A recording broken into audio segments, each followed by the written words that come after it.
Je teda pripravené. K Boeingu prichádza aj automobil amerického prezidenta, ktorý ho bude po pražských uliciach tento deň voziť. Jak vidíte, vůz amerického prezidenta je vyzdoben vlajkami Československa a Spojených států amerických, stejně jako vozidlo prezidenta České a Slovenské federativní republiky.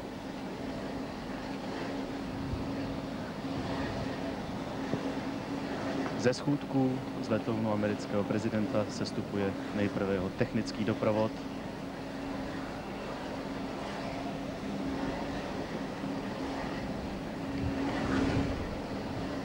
Každú chvíľu by sa mal v dverách objaviť prezident Spojených štátov amerických, ktorý je vo svojom úrade ako 41.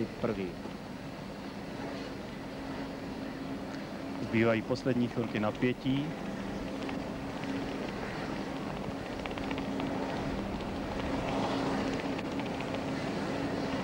Ze schodů teď sestoupil mluvčí Bílého domu Merlin Fitzwater.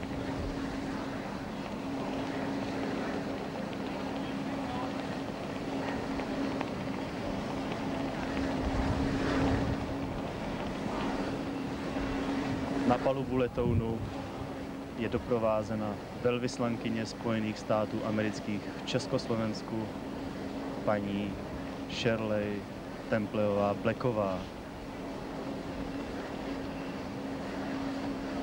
Bude to ona, kdo jako první se pozdraví dnes s Georgem Bushem.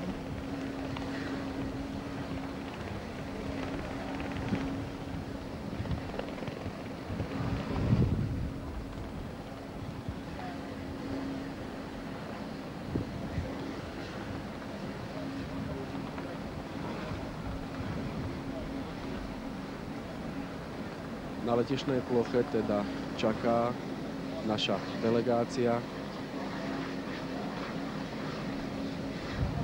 Americký prezident George Bush by mal po schodíkoch zostúpiť už skutočne každú chvíľu. Mám pocit, že v dverách a v útrobách už vidím postavu amerického prezidenta a jeho manželky, ktorá ho na tejto ceste do Európy, samozrejme k nám do Československa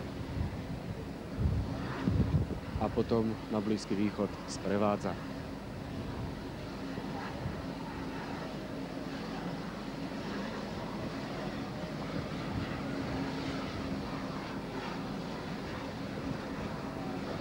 Ze schůdku schází poradce amerického prezidenta pro otázky národní bezpečnosti Bram Scowcroft a za ním paní Blacková.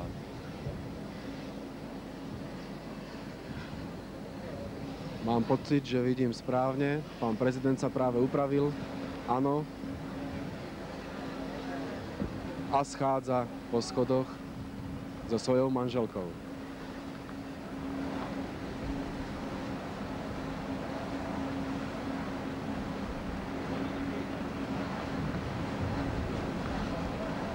V tuto chvíli se tedy naplnil historický okamžik a americký prezident vstoupil na půdu Československa. Zdraví se s prezidentem České a Slovenské federativní republiky Václavem Havlem a jeho ženou, první dámou republiky, paní Olgou.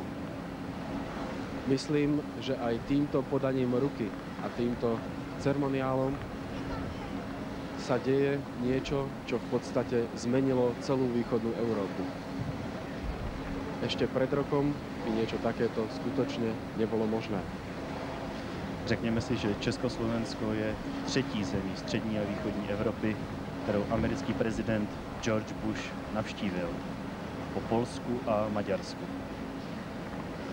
Nyní prezident republiky Václav Havel představuje americkému prezidentovi George Bushovi jednotlivé členy svého doprovodu a delegace, která ho přišla sem na ruzinské letiště přivítat.